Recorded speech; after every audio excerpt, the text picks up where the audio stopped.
Now is Commander, Battalion Commander Greg Alstein.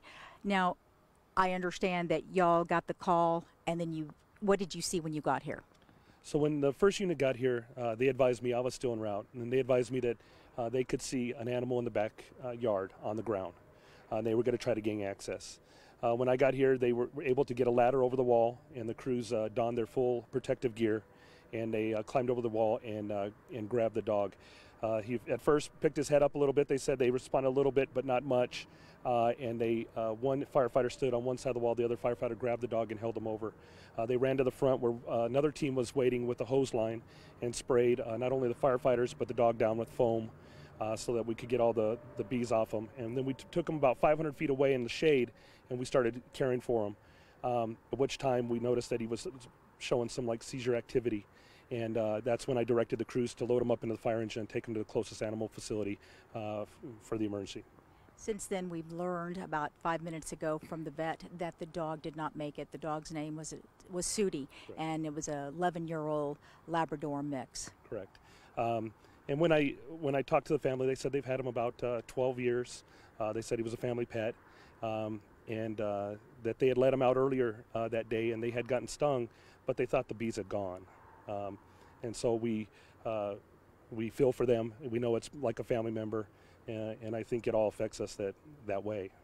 Now, you also took extra precautions here. You asked people in this area to stay in their homes because the bees were so aggressive. They were actually attacking the firefighters. Correct, and this is a retirement community, and I think most folks are from the Midwest where they have normal bees, and it's hard to explain to people that they're coming out of their house to see what's going on. They think it's a fire, and that was what I was doing most of the time, is directing people back in their houses, because when I was getting out of my truck to tell people to go back in, I was getting stung. So that's our main concern, is to make sure that everybody stays inside while we try to mitigate it somewhat, and then we got to turn it over to the proper bee handlers to get the hive out of the wall. But I also understand that they were actually coming at you, your faces. Correct. Yeah, they can smell, or they can. It seems we've been told that they can feel the CO2 coming off you, and so they actually follow you. And you can, when you have your full protective gear, you can hear them hitting your mask and your helmet, pinging off of them. And my firefighters all reported that today. As far as 500 feet away, they were chasing them. So what if somebody's watching our Facebook Live right now and there's some bees buzzing around, what do you suggest that they do? Well, we had this good conversation at the animal clinic right now when I was over there visiting with the veterinarian. The biggest thing is people let the bees, they think, oh, well, they'll go away, or they see them coming in and out of a crack of their house and they don't do anything about it until a child or a pet comes around and then somebody gets stung. We like to prevent that. So if you see bees that are starting to collect in a crack or a hole in your house or a hole in the wall, that's usually not the kind that's moving on. During this time of year, this is our first one, but this is when we start getting the balls in the trees. We have these bee balls that we call them, and we get these calls quite often in this area, and it's usually they'll lay up for 24, 72 hours, and then they'll move on.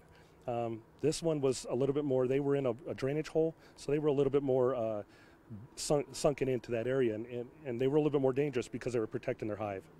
This is a very dangerous situation. I mean, from what I understand from the vet, the dog had over 500 stings, and the vet said that she had never seen anything like this. Correct, and again, it affects animals, small animals, the young and the old, more than healthy people like me and you. So that's what we have to be careful of, elderly or children or young or small animals, because they can't take that many stings. We were just discussing this before we went on the air, that we are a pretty safe distance away. However, if we see one bee, we're getting in the car, right? Because they're that dangerous. Right, absolutely. And they've already had one big incident today with a dog, and so we've already foamed them, and so they're not happy right now. And so this is a time that we like to kind of keep our distance from them until we get the professionals in there, a beekeeper, to remove the hive and take care of them the right way. They're still pretty aggressive right now because they're not all the way handled. Now, it's also my understanding that the fire department also contacted the Pima County Sheriff's Department. Yeah, we like to follow up with everything that goes on, and especially things like this. We want to make sure that everybody's on doing good and reporting, and so we just contacted them so they could follow up with the homeowner and make sure everything was going okay. Thank you very much, Chief, and good job, and sorry for Sootie. Yeah, me too. Yeah. So we're going to have more for you coming up on News 4 at 6. Reporting live from Green Valley, Lupita Murillo, News for Tucson.